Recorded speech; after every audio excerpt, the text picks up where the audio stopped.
back for an all-new show. Listen, it is Black Future Month. I don't know if anybody's missed the memo, but Kanye West has officially changed Black History Month to Black Future Month. I feel like we're talking about Ye a lot over here at Hollywood Unlocked, Damage and Blue, because we actually talk to him every single day. But this past weekend, we had the Black Future Brunch, and I just want to kind of set it up because there's a lot of speculation online what this is about. And what's so crazy is, why do we need to speculate why Black people came together to honor one another?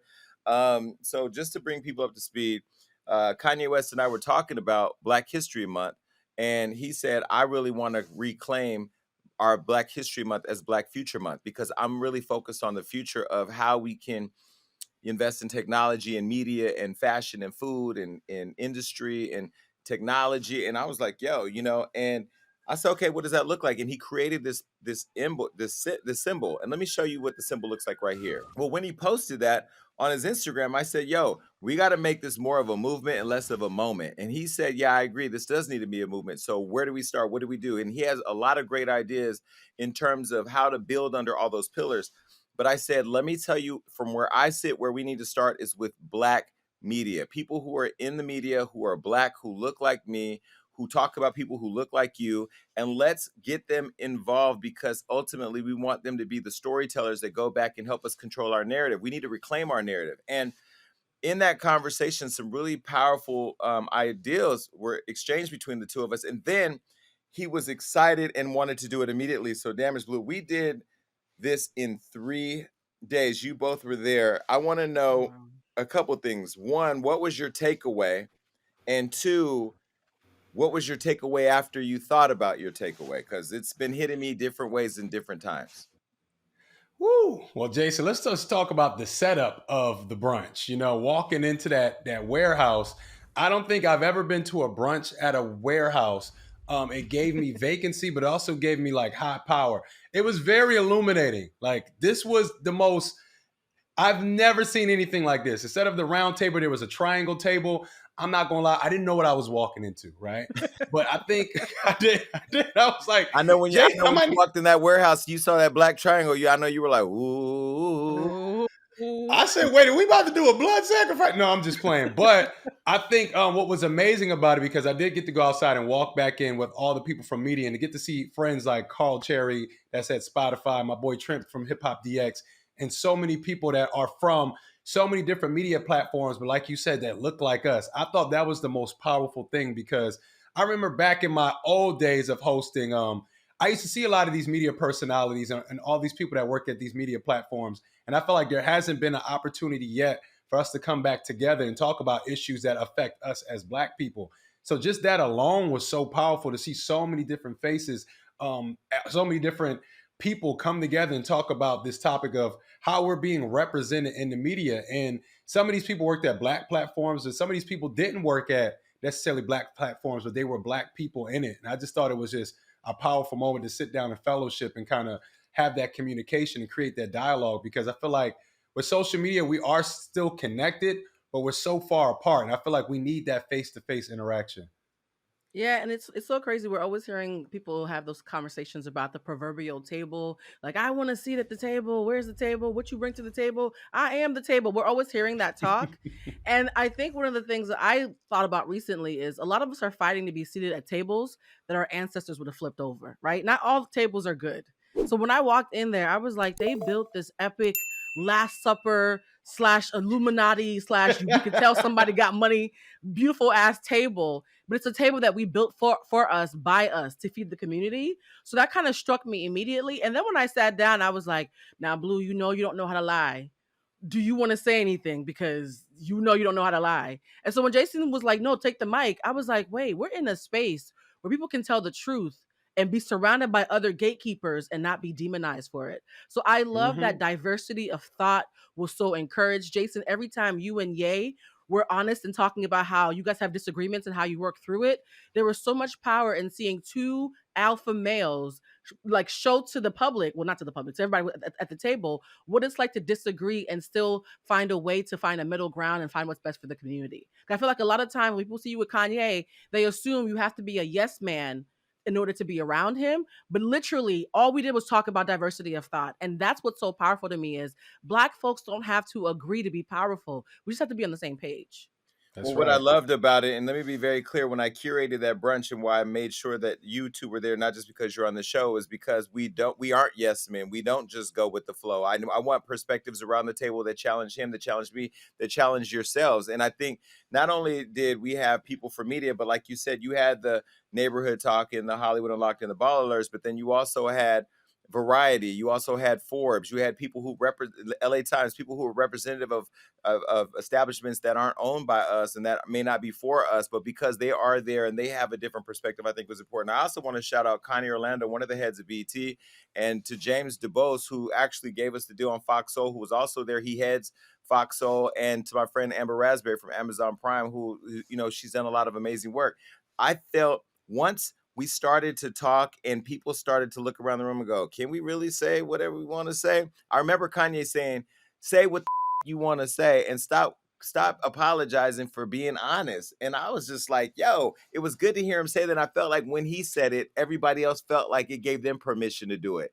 And I've Yep. been watching everybody online who wasn't there respond to it. And it's really funny because we're so quick to demonize any type of work that we do that's progressive. And I walked away feeling so powerful. I felt so filled up. We were able to honor Gail Mitchell from Billboard, who's been a pillar as a Black journalist for many years over there, and who's done a lot of phenomenal work. She's actually the one that did the announcement for Hollywood Unlocked's national radio show when nobody else at Variety or Deadline wanted to pick it up.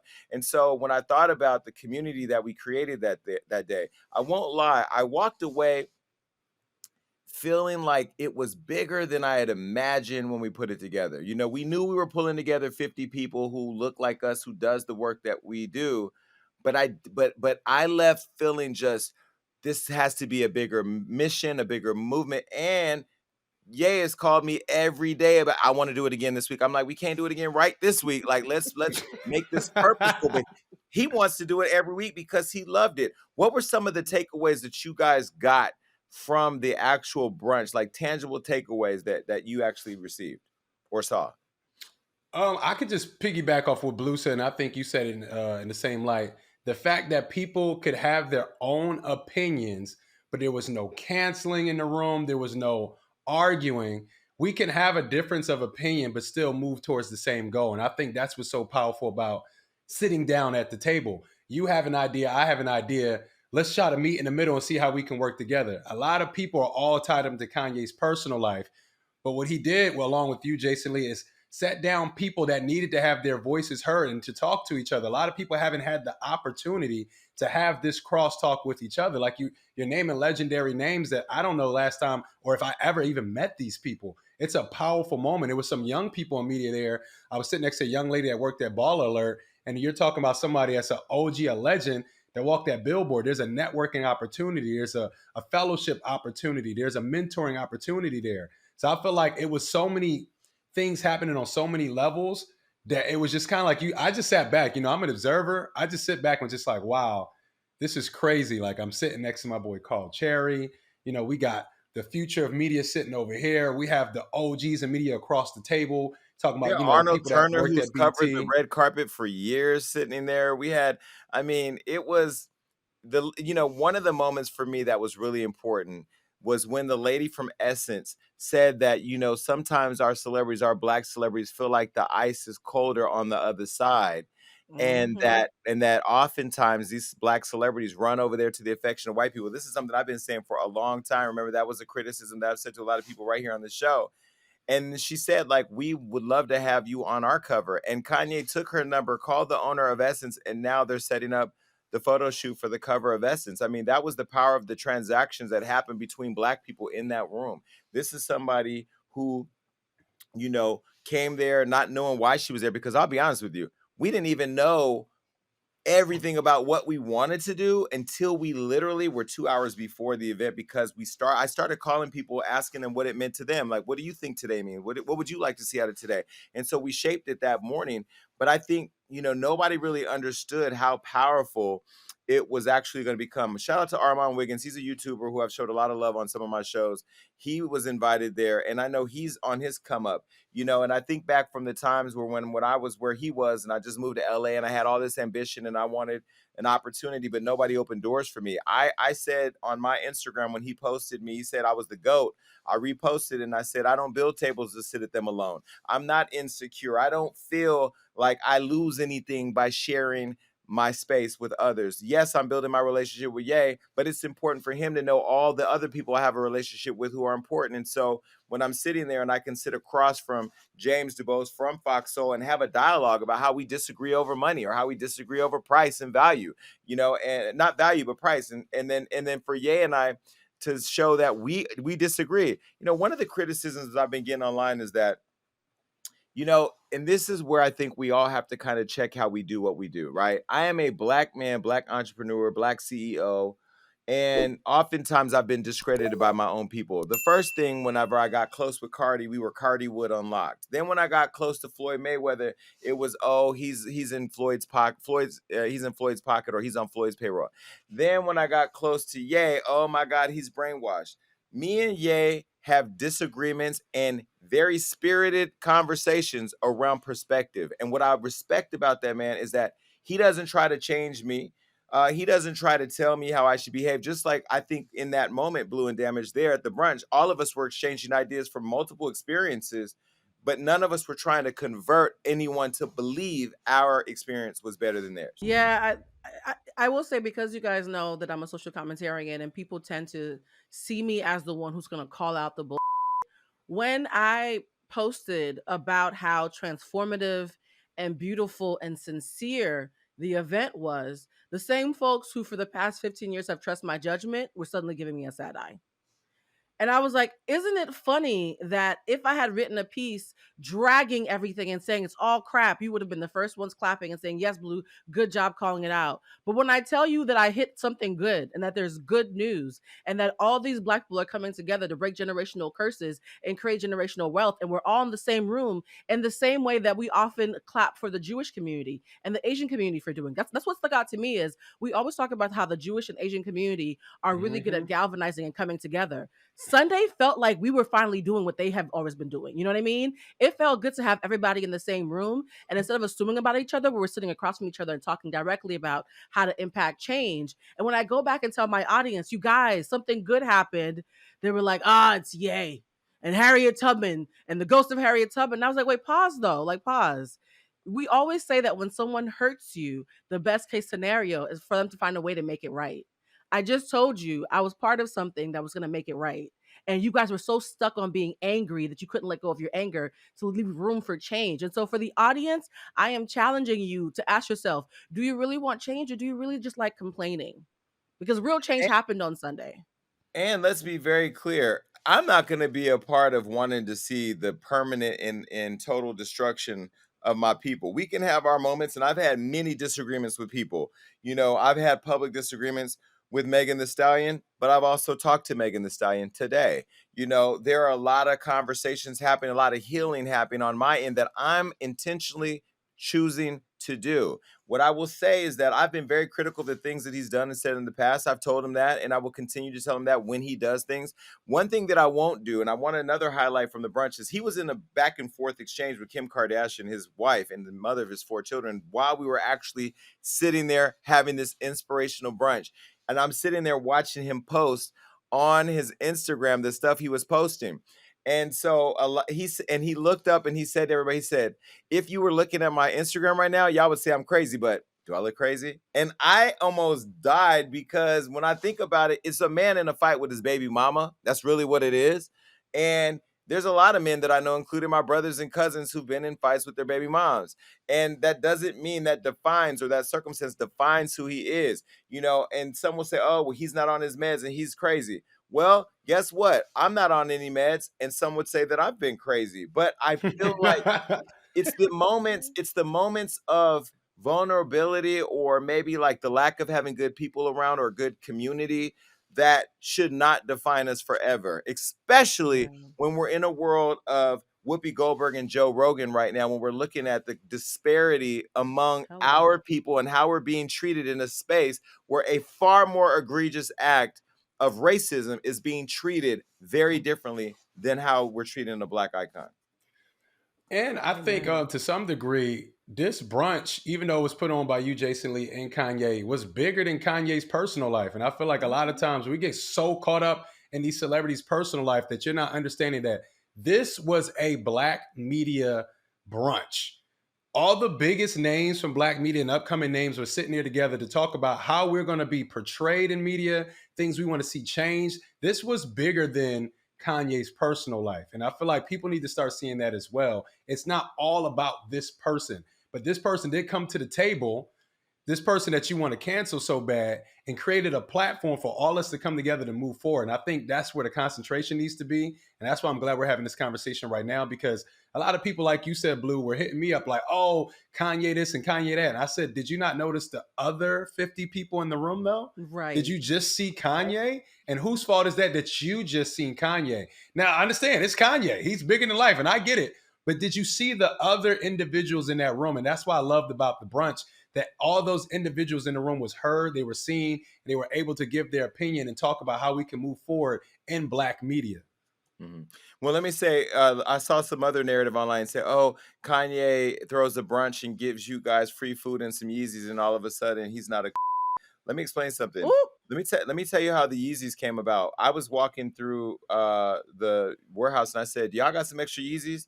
And he said, "Oh, we can't let people leave without a gift. I want everybody to get Yeezys today." I was like, "We can't. I don't know how I get no Yeezys. I don't know the sizes, but he put me in a text with the CEO of Adidas to figure out how to get everybody a pair of shoes delivered to them because he wanted people to leave with something." But I'll tell you what he left with was, you guys, and not just me, but you, the room filled him up. This is somebody who he knows he is important to the culture, and he knows that he's maybe said some things that have pissed the culture off, rightfully so. But he also loves it so much and believes that he's invested in it so much that it felt good to feel the culture show him love. And he received it, and it really made him feel really good. And the thing that I love about it, I'm gonna show you a photo really quick. This is a photo of Kanye West and I standing at the brunch. And right before we got started, I was about to sit down and he said, "Don't sit down." And I said, "Whoa, we about to sit down and eat. Well, what are we gonna do?" He said, "No, we're gonna stand here and be great together." I was like, "Okay." Now, mind you, he paid for this. Adidas didn't pay for it. Now, don't trip. I am asking brands to pay for it now because now I want to put it out so people can see it. We filmed the entire thing. We knew we were filming because we were going to post on social media, but I just left the edit right now. Nah, that thing needs to come out in its totality. But when we stood there together, the power in standing together was a symbol of us combining our collective and individual power. And when we sat down at the table, it was about us evening out the power at the table. There was nobody greater than nobody else. It wasn't about Blue or me or Damage or James or Amber or Kanye. It was one conversation with one group of people who have all at some point felt marginalized. In a month where we're reminded of the past, which is important, but it's not the past that should define how we're able to progress forward. And I've said before, I think his mind of being very abstract and thinking very broadly at times, and there's a lot going on where he has all these ideas, may not come out the most appropriate way. Again, that's not making an excuse. That's just my own observation from talking to him and interacting with him. But what I saw was a flawed man who's flawed like me, be very intentional. And that day he went and did something else that was phenomenal. I've been to Sunday service several times.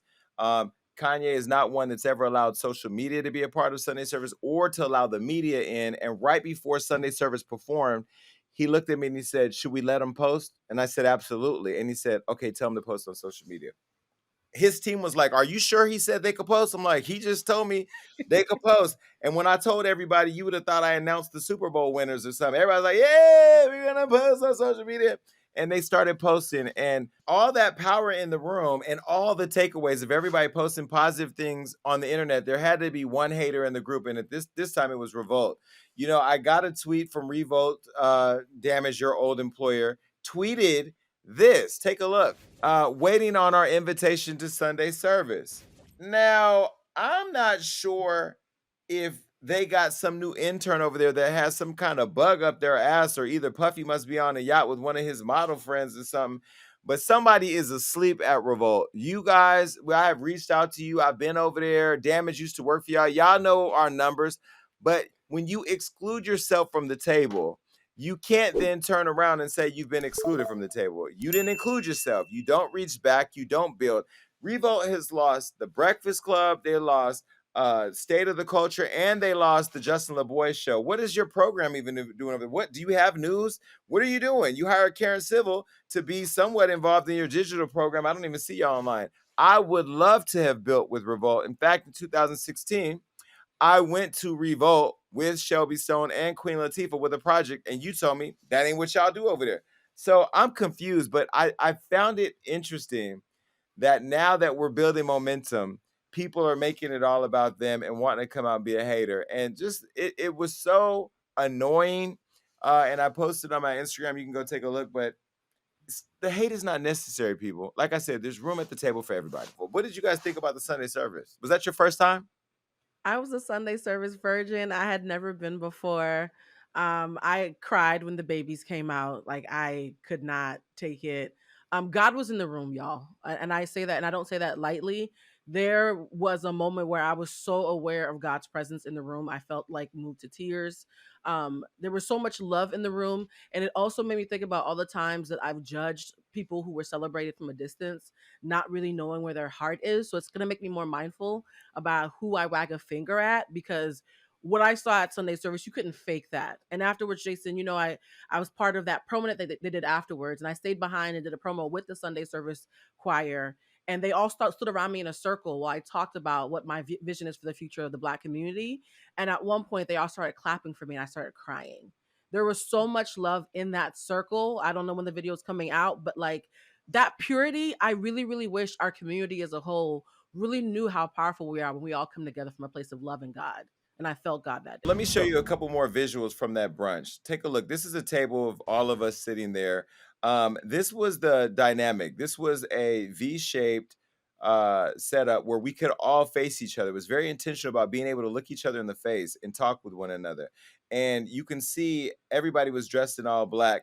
And the planning of sunlight hitting the ground, timing. They had somebody there who timed when the sun would be at a certain place to shine into the space. Very, very Wow. powerful visuals that I'm showing you here. But, again, this came together from two people who were completely or come from completely different backgrounds. Now, what I will say is that the one question that was asked by Connie Orlando from BET, she heads up all of their music live events and stuff and all their programming over there.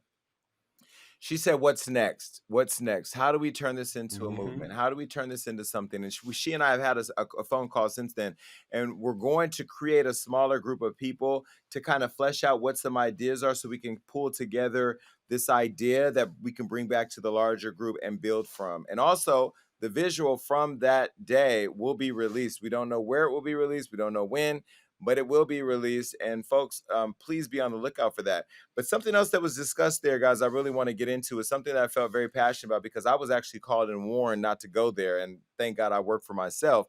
Whoopi Goldberg, as you know, who works on The View, was recently suspended for 2 weeks after she made a comment on the show called The View. Now, I felt very passionately about this when this happened, and I went to my Instagram with no script, as I typically do, and I said this. Take a look.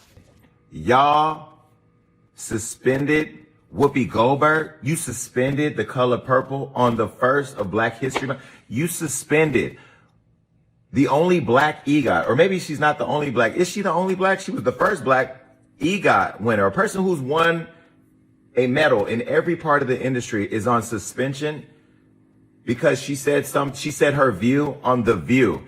You hired her to moderate your show that was failing after a white woman attacked another white woman and left y'all. You suspended Black excellence on Black Future Month because she gave you her view on a show where you hired her to give you her views, and she gave you a heartfelt apology. You suspended the woman who walked off the set and didn't want to spend a moment with a racist Bill O'Reilly who disrespected her and Muslims in front of a Jewish woman who started the show. Whoopi, you are better, bigger, and a brighter light to black people and to the culture than The View. I love The View. The View is literally my favorite morning show next to Good Morning America. But I ain't watching for 2 weeks. I want to be very clear. Jewish people in the Holocaust, black people in the slavery, we've all been through struggle. That's why I love the Jewish people and Jewish community and have friends that are Jewish. And I love the community that they've built. And when I say community, meaning how they support one another. And I wish that our community did the best or better job at that. You suspended Whoopi Goldberg. I mean, wow. It's disrespectful. Bring Whoopi back. After that went viral, I got phone calls from friends of mine saying I needed to be careful because one day I'll be doing a deal and we don't want that video to pop up and ruin it. And I was really surprised that this person who knows me and knows that I am not the one for the politics said that to me in my face. And they were really uncomfortable to tell me that because on one hand, I know they were really looking out for me, but on the other hand, they knew I was going to be offended by it. So that's what happened with the Whoopi Goldberg. Well, shortly after that, everybody knows by now, Joe Rogan over at Spotify, they were calling for his cancellation after a video surfaced with him using the N-word multiple times and then apologizing. He went to his Instagram to try to clean it up, and this is what he said. I'm making this video to talk about the most regretful and shameful thing that I've ever had to talk about publicly. There's a video that's out that's a compilation of me saying the N-word. It's a video that's made of clips taken out of context of me of 12 years of conversations on my podcast, and it's all smushed together, and it looks horrible, even to me. Now, I know that to most people, there's no context where a white person is ever allowed to say that word, never mind publicly on a podcast. And I agree with that now. I haven't said it in years, but for a long time, when I would bring that word up, like if it would come up in conversation, instead of saying the N-word, I would just say the word. I thought as long as it was in context, people would understand what I was doing. It's a very unusual word, but it's not my word to use. I'm well aware of that now, but for years I used it in that manner. I never used it to be racist because I'm not racist, but whenever you're in a situation where you have to say, I'm not racist, and I clearly have.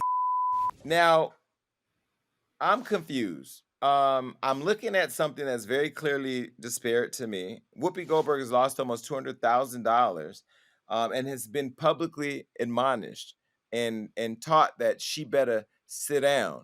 And Joe Rogan's company, Spotify, stood by him. This is a man who took $100 million, right? And this was even after D.A.R.E called them out and said she was going to take her music off of Spotify. She since then retracted. Somebody probably called her and gave her back. I don't know, allegedly. I don't know what's going on. But either way, what did you guys think about these two very similar, but yet different situations? I will say this because I don't watch The View often, but I've seen in my many years of just being on social media, some of those hosts say some just socially incorrect things so many times. I've never seen any suspensions. I see apologies. The show keeps going. Whoopi Goldberg is an icon, period, but definitely in the black culture. And I feel like what she did, if she felt like, if people felt like she said something incorrect, she said her apology. The suspension is so much overboard. Blue, me and you were talking about this behind the scenes. I want to kind of like throw it to you before we go on Joe Rogan. But the Whoopi Goldberg thing to me is kind of like, it's like, when does it stop, y'all? I'm so disgusted. I'm so disgusted. And I'm the kind of person, I'm a little confrontational. I don't know if you guys have noticed. So I've actually gotten a lot of DMs from my Jewish scholar friends, and we've gone back and forth, and they thought because they were speaking about the Jews and they were well versed that they were going to shut me down, and they've all tapped out because I'm not playing with this one. What Whoopi said was not factually inaccurate. It just needed more nuance, right? And so a black woman who has always been an ally to the Jewish community, to the point of actually picking a Jewish name to be her stage name, says something that is not incorrect, but just needs a couple extra words, and then comes back and apologizes for any harm she may have caused for not being more nuanced. And she gets a 2-week suspension. Yet a problematic white man, who I sometimes am not sure can read, says the N-word 130 plus times, spreads misinformation that if you put some Windex, your COVID will go away, and he gets to keep his job. It's clearly racist. It's clearly ridiculous. To anybody who's watching who loves or who is an ally to the Jewish community, and I consider myself as such, it is dangerous to, in 2022, conflate ethnic cleansing, which is very bad, with racism, because when you do that, you pretend as if Jewish people and Black people are seen the same, and we both know we're not. So let's stop lying to each other about who's really at the bottom of the food chain.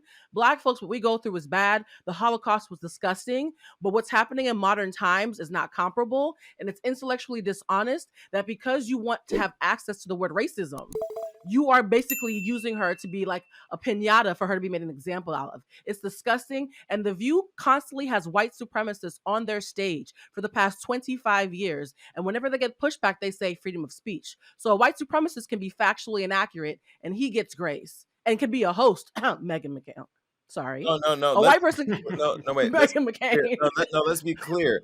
The day that Whoopi Goldberg, as I mentioned in my video, walked off the set with Bill O'Reilly, she walked off the set because she said, I don't want to share the space with a racist, her and Joy Behar. When she came back, Whoopi was publicly admonished by Barbara Walters at the time, who told her, we don't just walk off and throw up our hands. This is where we say our view. Where were you at, Barbara, when they did that to Whoopi? You know, so why do the rules only apply to people that don't?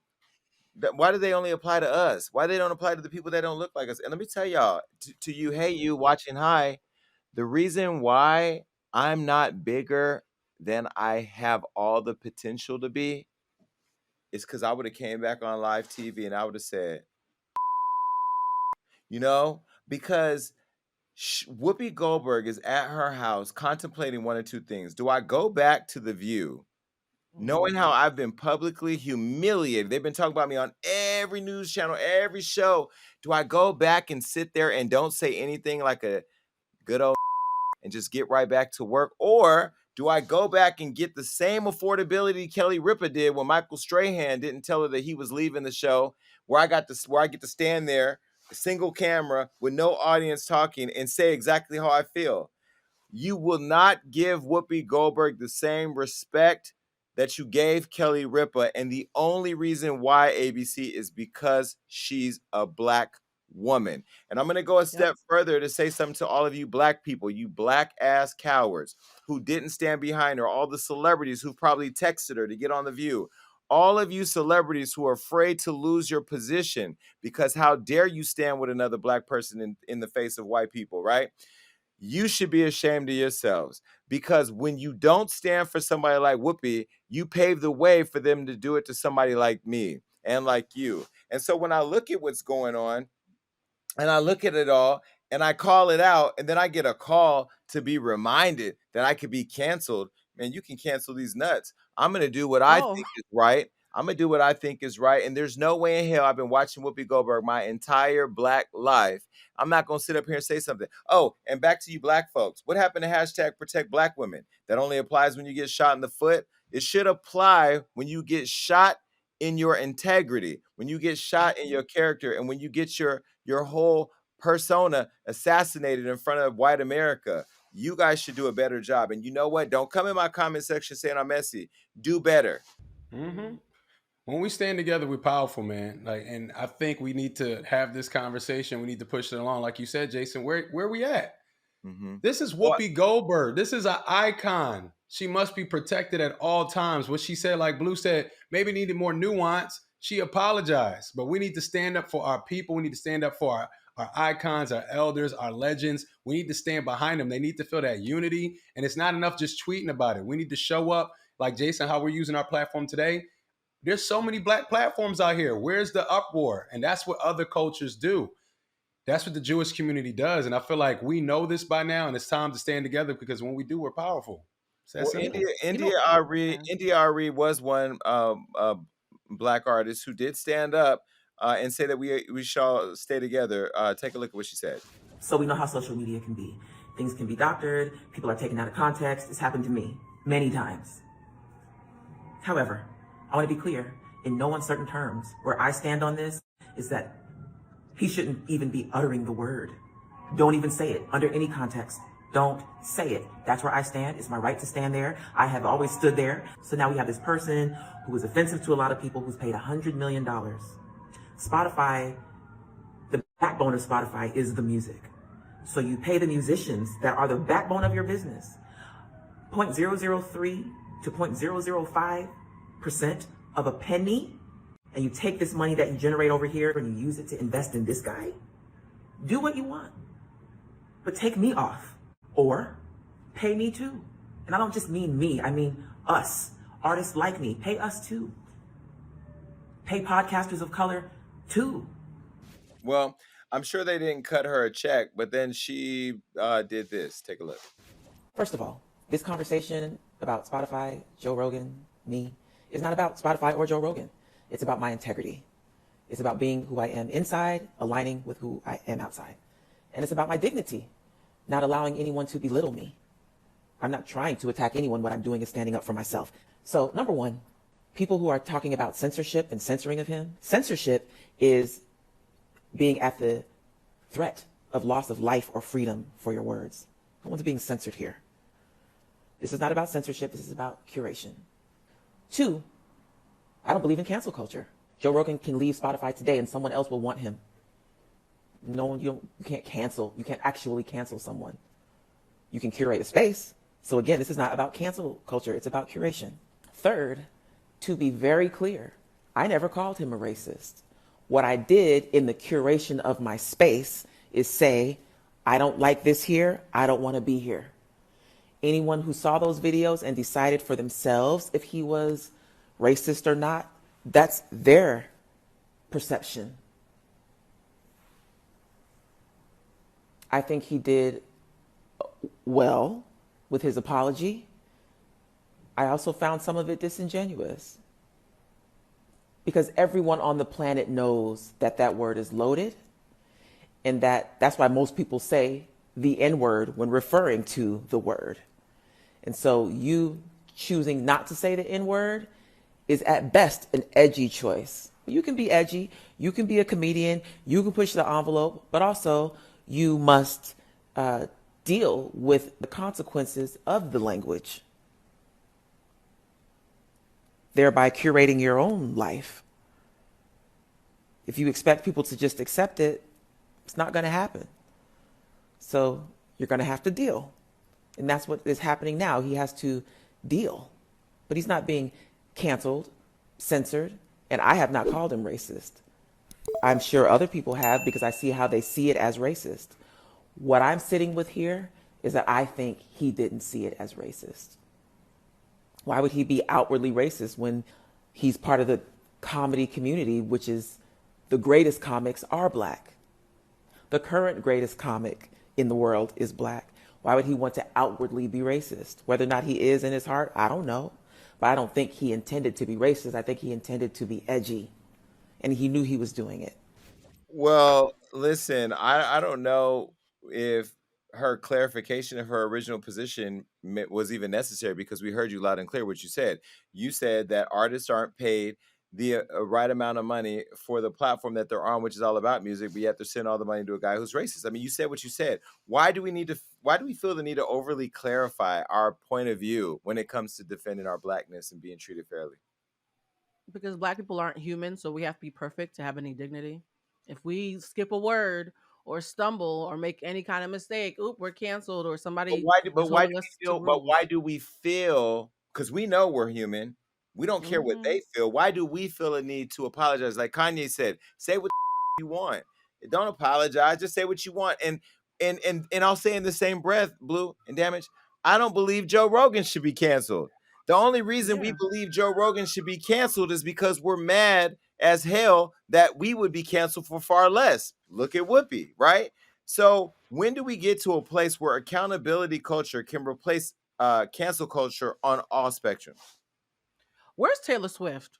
This is what, and this is gonna sound weird, but I feel like Spotify has made it clear they only listen when really big white acts speak up. No shade to Neil Young, he was white, but he wasn't big enough. So where are the Taylor Swifts and the Adeles and such? Because if Taylor Swift says I have a hangnail, can we stop having music played on Tuesdays? They stop playing music on Tuesdays, right? So for anybody who says they're an ally to the Black community and you are well aware of your privilege, you're well aware when you do those, oh, everybody needs to go out and vote. Suddenly you're front and center talking about politics. You know how much power you have. You know how much impact you have. If you're an ally to the community, for a story this big that talks about misinformation about medical community and racism, why aren't you speaking up? Taylor Swift has spoken up about less egregious acts, and I'm wondering where those white allies, quote unquote, are now when this has become a huge mess with Spotify. If they don't speak up, none of this matters. I'm sorry. Spotify's not going to listen to us. I mean, unfortunately, I know NDIRE was calling for artists to take their music off of Spotify. These artists don't own their music. A lot of them, they're owned by white companies that have partnerships with companies like Spotify. So what they would have to do is something even more radical, which is now go at the record label, which is a whole nother bag of worms you will be opening up. But I don't know, man. I don't want to put it on the allies, even though, they should be there front and center. But I feel like it goes back to the question of when are we going to band together and do something? When are we going to stand up and go, this ain't right? The Joe Rogan thing, I don't know if he should be canceled. I don't know if he's racist, whatever. But what you said was stupid. And you've been saying it continuously. There's over 100 different clips of you saying it. So you're not really that sorry because you'd have been said sorry. You had Black people on your platform where you could have had that open dialogue to talk about how sorry you are. You're only sorry you got caught today. And I feel like Spotify is getting some heat, even though they're standing behind him, because in his apology, he addresses his apology first to Spotify, not us.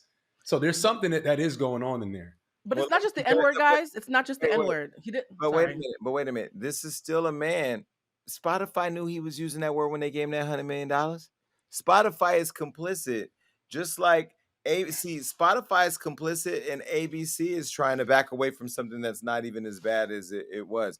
We had a conversation on Clubhouse with some Black folks and some Jewish folks about the very conversation Whoopi had, and they were coming from the perspective of how traumatic just discussing the Holocaust is. I said, yeah, but you're talking to Black people who have the same trauma when we talk about slavery. We share similar experiences, right?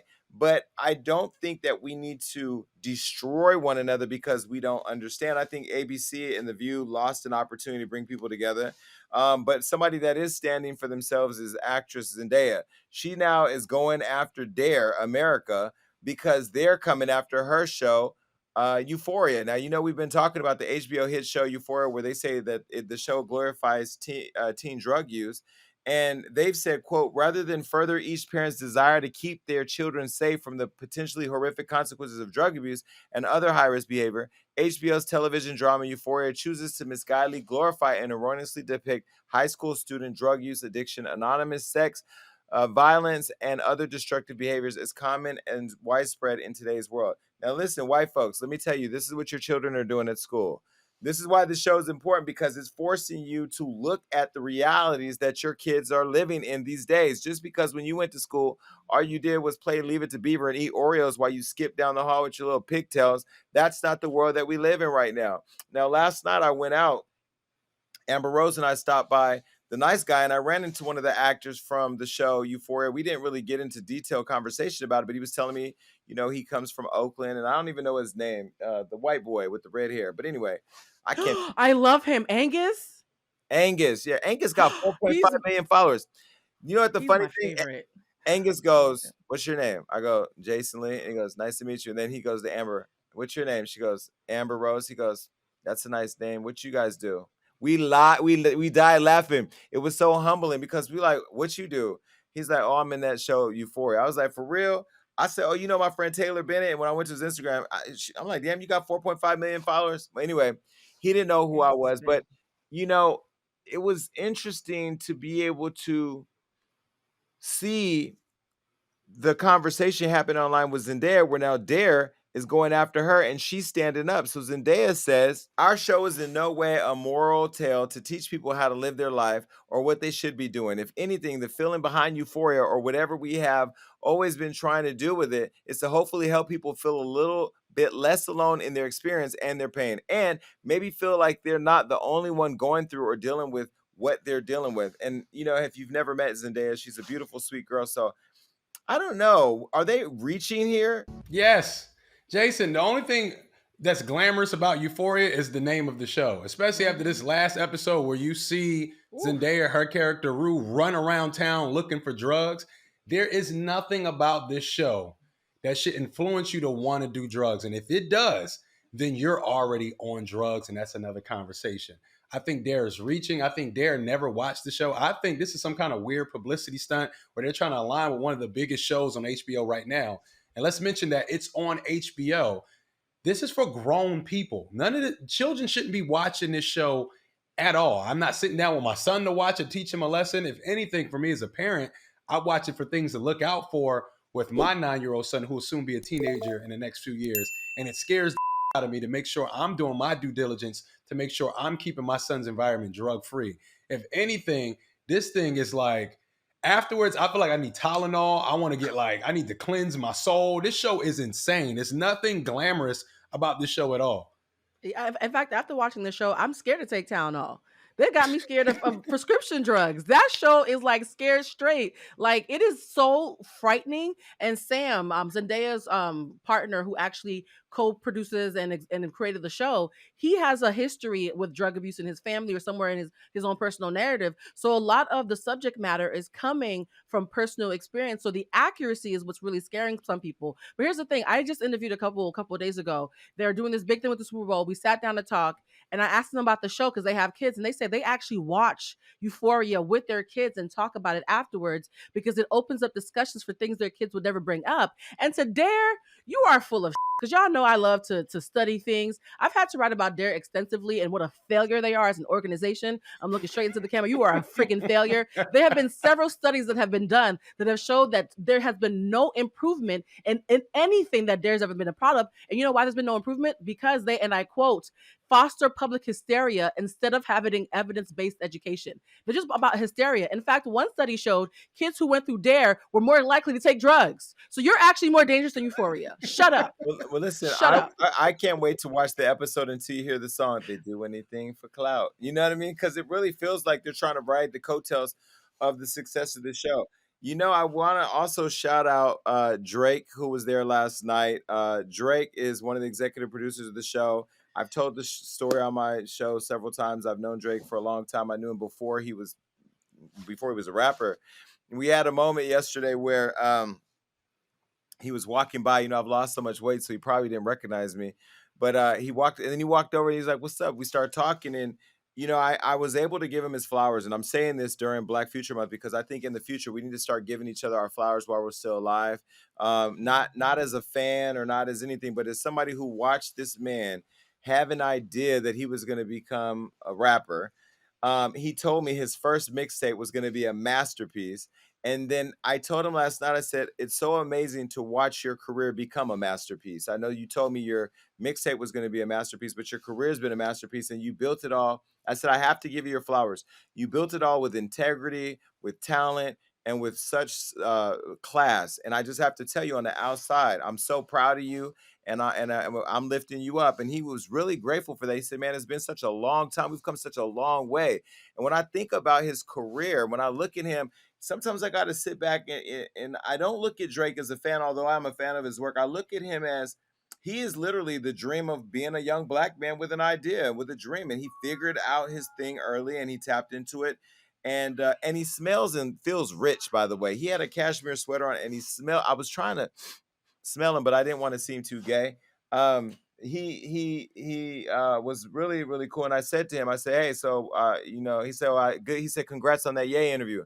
I said, yeah, I'm waiting on yours. He said, I don't see it too far away. So, you know, Drake, you're always welcome here on the show. But it's good to be able to see people reach their dreams. And I say all that to say to Zendaya, she's another young girl who has built a career out of respect and integrity and purpose. Love her. But isn't it amazing how no matter how great you are, they'll always still try to tear you down?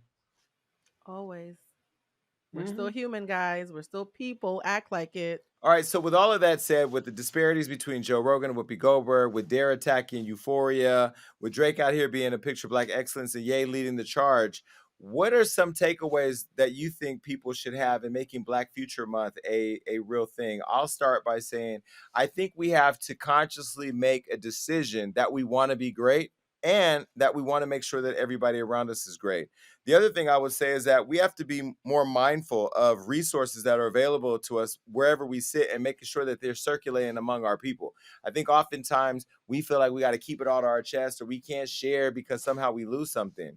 And the third thing is we need to stop being haters, okay? Because that's Stop the being a only way that hater. we could be great, okay? Damage Blue, what do you think? I will say this, and it's going to be quick. I think it kicked off with the Black Future Brunch.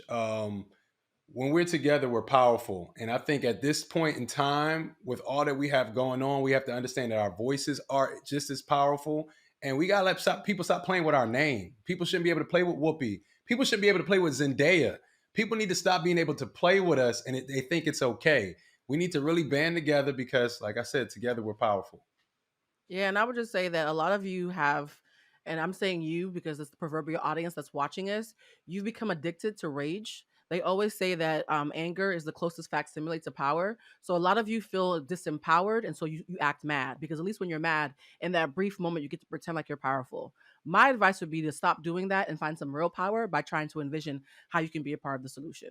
Stop complaining and start fixing it.